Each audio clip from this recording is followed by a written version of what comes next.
আসসালামু আলাইকুম এভরিওয়ান। তো সবাই কেমন আছেন? আশা করি সকলে ভালো আছেন। মাত্র 2টি আলু দিয়ে বানানো যায় খুবই সুন্দর একটা মজাদার খাবার। তো আমি আলুর লাচ্ছা পাকোড়া তৈরি করা খুবই সহজ, আর উপকরণগুলি সবসময় আমাদের হাতের কাছেই থাকে, আর বিকেলে এটি ঝটপট তৈরি করাও যাবে। একবার যদি এটা তৈরি করতে পারেন তাহলে পরিবারের সবাইকে খুবই ভালো লাগবে খেতে। এটা অনেক মজাদার টেস্টি খেতে হয়। তো কথা না বাড়িয়ে চলুন রেসিপিটি দেখে নেওয়া যাক। এই রেসিপিটি তৈরি করার জন্য দেখুন আমি বড় সাইজের 2টো কাঁচা আলু নিয়ে নিয়েছি। আলুটা আমি আগে থেকে ছিলে নিয়েছি। আলুটা যদি ছেলা হয়ে যায় তো আপনারা অবশ্যই আলুটাকে ধুয়ে নেবেন, না তো পরে লাল লাল হয়ে যেতে পারে। আজকে আমি 2টো আলুরই বানাচ্ছি। যদি আপনারা চান আলুর পরিমাণটা একটু বাড়িয়েও নিতে পারেন, আবার কমিয়েও নিতে পারেন আপনাদের ইচ্ছা মতো। এবার একটি গ্রেটার দিয়ে এই আলুগুলোকে ভালো করে গ্রেট করে নেব। আপনারা দেখতেই পারছেন কত সুন্দরভাবে আলুগুলো গ্রেট হয়ে গেছে। করে আলুটি ভালো করে পরিষ্কার জল দিয়ে ধুয়ে নিয়েছি। অবশ্যই ধুয়ে নেবেন, না তো নোংরা থাকতে পারে আলুর মধ্যে। তখন স্টেপে আমি 2টো বড় বড় সাইজের পেঁয়াজ নিয়ে নিয়েছি। এইভাবে পেঁয়াজগুলো কেটে নিয়েছি আমি পিস পিস করে। তো আপনারাও কেটে নেবেন এরকম করে। ধোয়া হয়ে গেলে অবশ্যই ভালো করে জল ছেঁকে নেবেন, তার মধ্যে যেমন একটু জল না থাকে, নতুবা ভালো হবে না। তো দেখতেই পাচ্ছেন আমি সব জলগুলো ভালো করে ছেঁকে নিয়েছি। পারলে আপনারা একটা সুতির কাপড়ের মধ্যেও করতে পারেন, নতুবা হাত দিয়েও করা যেতে পারে। আপনাদের ইচ্ছে মতো করবেন, যেমন একটু জল না থাকে ওটার মধ্যে। আমি যে পেঁয়াজগুলো আগে থেকে কেটে রেখেছিলাম ওই পেঁয়াজগুলো এর মধ্যে দিয়ে দেব। স্বাদ মতো কিছু লঙ্কা দেব।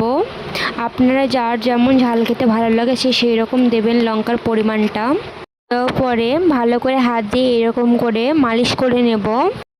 আর পরিমাণ মতো লবণ, লঙ্কা গুঁড়ো, হলুদ গুঁড়ো, ধনে গুঁড়ো দিয়ে দিলাম। তারপরে ভালো করে মালিশ করে নেব আবার।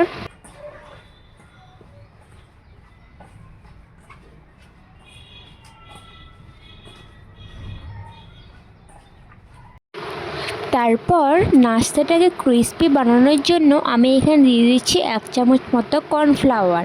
আপনাদের কাছে হাতের কাছে যদি কর্নফ্লাওয়ার না থাকে তাহলে আপনি চালের সাদা আটা দিতে পারেন। তাছাড়া যদি চালের সাদা আটাও না থাকে তাহলে আপনি দিতে পারেন জিরে গুঁড়ো। উপকরণ এবার আমি ভালো করে মিশিয়ে নিচ্ছি। উপকরণগুলো মেশানো হয়ে গেলে তারপরে নাস্তাটাকে ভালো ব্লেন্ডিং করার জন্য আমি দিয়ে দিচ্ছি বেসন। ভালো করে এটা মিশিয়ে নিতে হবে, তার জন্য হাতে এরকম করে ভালো করে এটা মেখে নিতে হবে আমাদের। সুন্দর উপকরণটি তৈরি হয়ে গেছে। আপনাদের পছন্দ মতো আপনারা আকৃতি করতে পারবেন। যেহেতু আমরা আগে আলুর পানিটাকে বের করে ফেলে দিয়েছিলাম, তাই কোনো অসুবিধা হবে না গোল গোল করতে। আপনারা চাইলে অন্য আকৃতিও করতে পারেন, আমি এখানে গোলই করব। এবারে মুচমুচে নাস্তাগুলো গরম তেলের মধ্যে ছেড়ে দেব। নিয়ে ভালো করে উলট পালট করে নেড়ে নেব বারবার, যতক্ষণ লাল না হয়ে আসছে ততক্ষণ।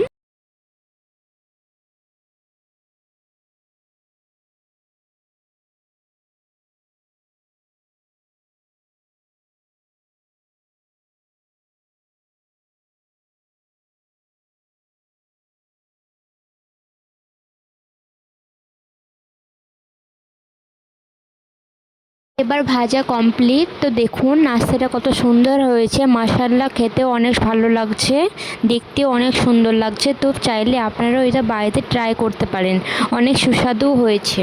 যদি ভালো লেগে থাকে তো আমার চ্যানেলটা সাবস্ক্রাইব করে দেবে, লাইক করে দেবে। আর যদি কিছু অসুবিধা থাকে তাহলে কমেন্টে অবশ্যই জানাবে।